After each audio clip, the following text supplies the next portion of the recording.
Are you considering adding a membership to your health professional's business, whether you're a therapist, a coach, health professional, and you're wondering what you should include, how you should price it, what technology to use, those sorts of questions? And then if this is you, then have a watch of this video. I've helped a number of health professionals to create effective memberships. So I want to share with you the kind of do's and don'ts so you can avoid the pitfalls, learn from other people's mistakes and help you to do it really well. So do I think creating a membership is a good idea? Yes, I do. And the reason for that is because there's only one of you and there's only so many hours in a week. So a membership can really expand your earnings potential. Do I think a membership is right for everybody? No. It's got to fit within your blueprint. So if you haven't already, have a look at the Build It Brilliant blueprint, the book that I wrote, because you have to choose something that fits in with your foundations. We don't want to create something that ends up with you spending way too many hours administrating something and it not really fitting within the model that you have within your business. So have a look at that if you haven't already. So the idea with the membership is you create something once and then it's accessed by many people. So that's why it increases your earnings potential.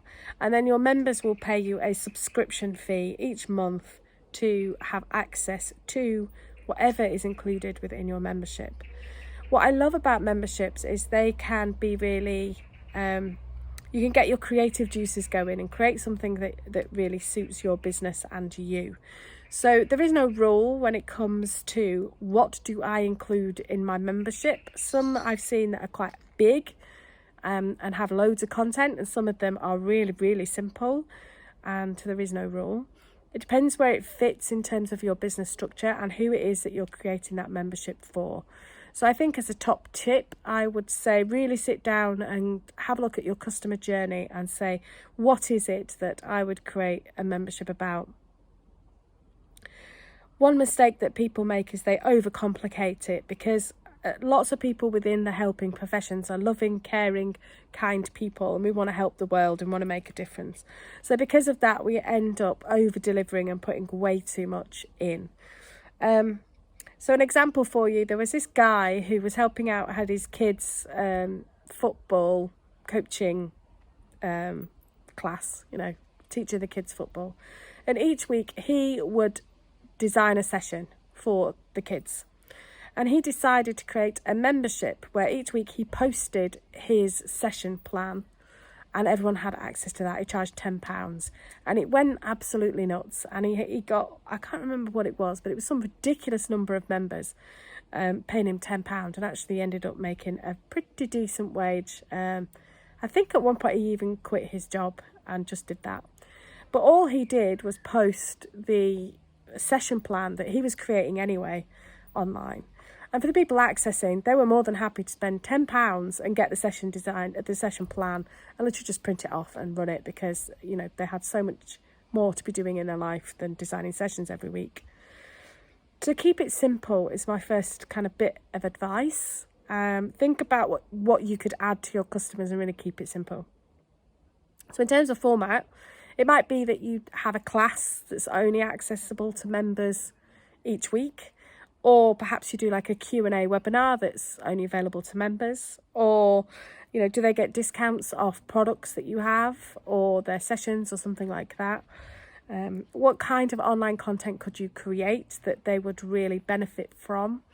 And that doesn't necessarily mean that you have to create the content. So you might get some people who are complementary to the services that you already offer and get them to create some content and then offer that as your part of your membership or as your membership.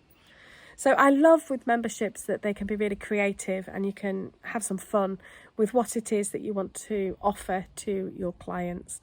I think pricing wise, people want to look at it and say, oh, this is really good value.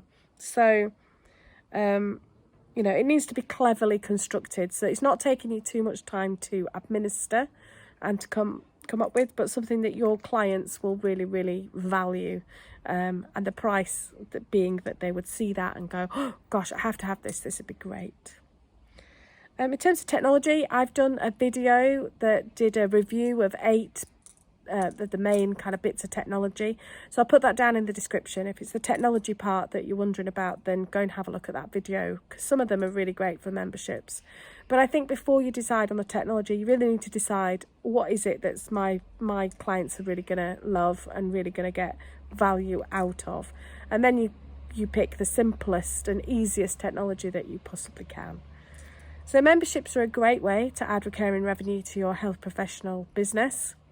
If you're struggling in terms of putting one together and coming up with creative ideas of what you might include, have a look at my Bib Accelerator Group, because in that group we support each other to build brilliant businesses. So we share ideas and kind of help work through some of that creative process, and also help you to implement if it's the technology that you need a bit of help with. So if you'd like somebody by your side whilst you're creating your amazing membership, then do have a look at that and we will help you along the way. So top tips in terms of membership. Are memberships for everyone? No, I don't think they are. I think they do have to fit within your blueprint. But where they are a good idea, I think you need to keep it really simple and think about what would my customers really value. Then have a look at the technology video and see what's the simplest technology that can help you implement that. That's it for this video. I hope you found the video about memberships helpful. If you've got any questions about memberships, leave them below. I'm happy to help. And that's it. I'll see you in the next video.